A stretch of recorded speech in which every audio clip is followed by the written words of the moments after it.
Well, here it is. All right, so this actually, I want to. Sorry about the video quality. Like I said, this is recorded on a tablet. I'm not rich yet. Haven't bought a real good phone. Can you believe it? Before I talk about this guitar, let me back up and we'll show you this room that I've created. Um, a new bedroom for my house. I didn't have a lot of room in here, so I built a bed, lifted it up so that I would have room for a hobby guitar build desk, a hobby desk, a tool bench desk, and all that. So we painted the room red. Took about 3 or 4 coats to cover the room with red, and we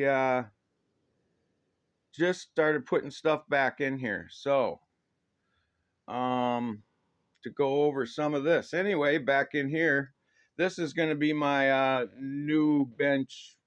You know, I haven't even gotten everything out, everything that needs to be organized. The tools on the wall are just tools that were laying around the room that I just threw up there.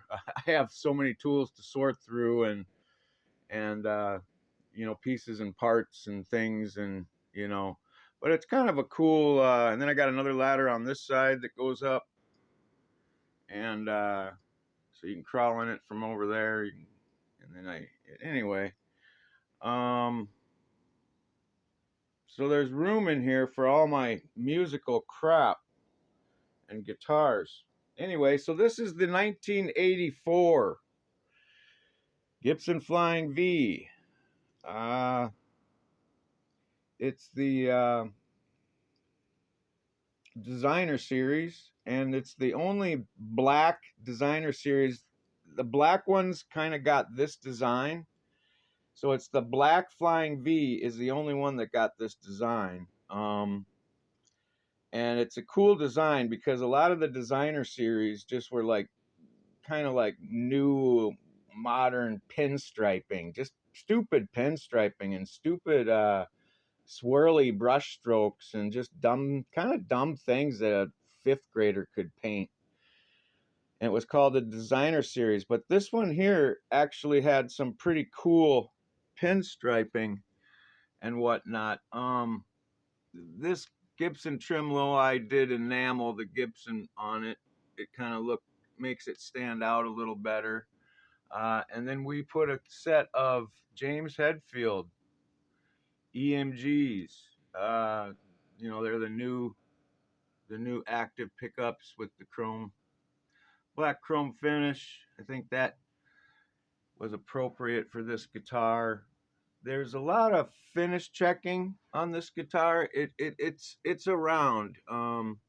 It's my camera quality that, you know, isn't so great. But this is it, and I've been playing the heck out of it. It does play really nice and stuff, and I've been playing the heck out of it. I believe I'm done with everything that needs to be done with this guitar. It did come with a nice hard shell case, original hard shell case.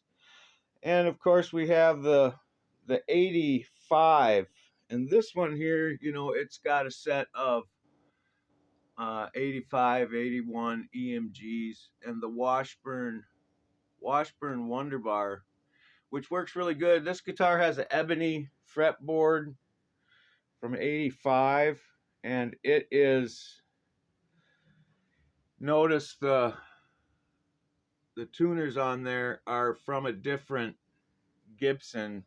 They weren't stock to this Gibson, but they are Gibson tuners, branded Gibson in the back. I'm not sure what guitars those came off of.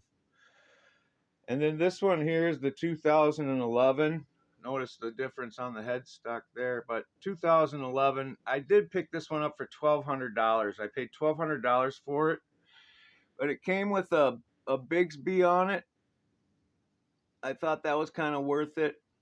And what I did was I installed a set. This is my passive pickup in here. These two are my active.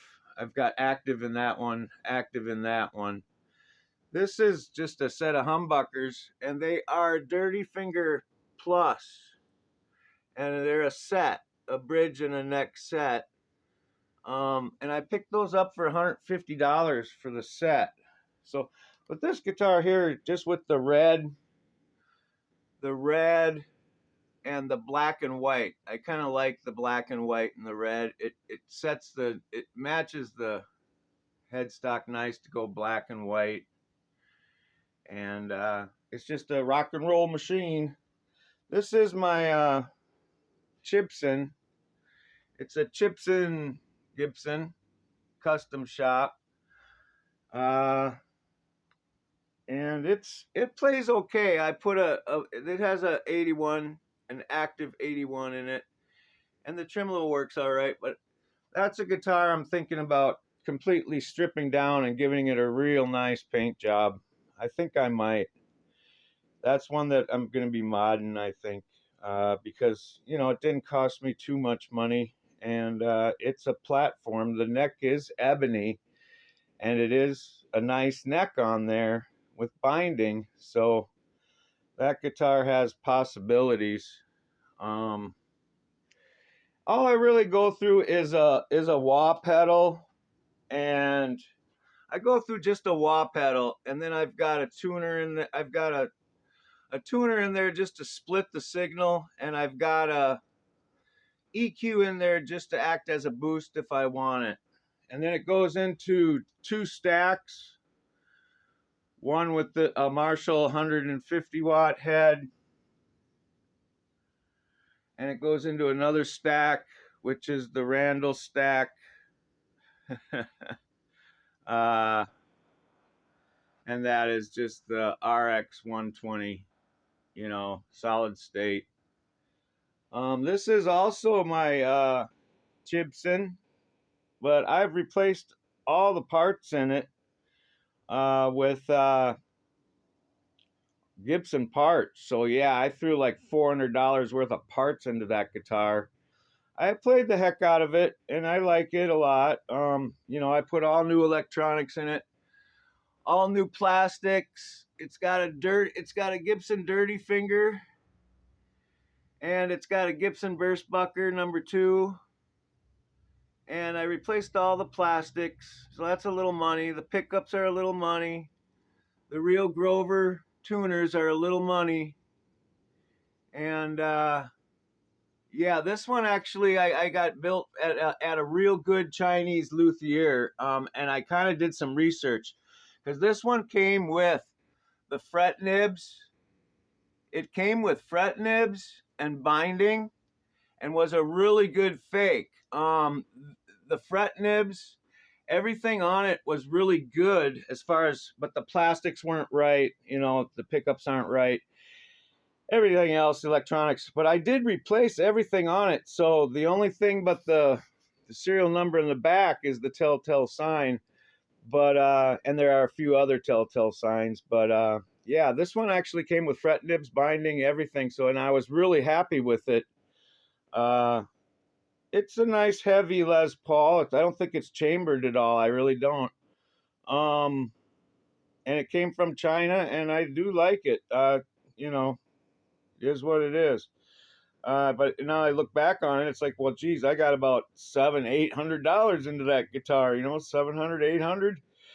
I could have got myself, a studio or a tribute Les Paul or a studio Les Paul for the price that I put into this to try to get a standard. But it looks like a standard, plays like a standard. Well, it's not bad. Put all Gibson parts into it. All right, well, that's it, YouTube. But I did want to show you this 1984 that I picked up. I had to have it shipped from England. And I looked on the internet a long time for it. Probably 5 years I was looking for this model. And then a couple of them popped up last year. And I snagged this one. But I had to get it shipped from England. And it's just a model you don't see that comes up very often. It's the same model that was stolen from me as a young man. This is the model I had that was stolen from me back when I was about 25, 27, something like that. So I'm really happy to get this model back. And yeah, I thought I'd show everybody this one. Obviously the Tremolo isn't stock. It's missing a bushing there and stuff. And I had to replace the whammy bar. So if anybody knows where a stock whammy bar is for one of these, they only ran these Tremolos for like 2 years, and they just put them on some Explorers and Flying V's, I'm pretty sure. And then they discontinued this Tremolo. It's not a bad Tremolo. It works great. You know, the bridge is actually floats on pins, and it's a very adjustable tremolo, and it works great. It really does. It's not a bad tremolo. It stays in tune. So there's the guitar, people. Thought I'd show it to you. All right, well, have a good day, friends and family.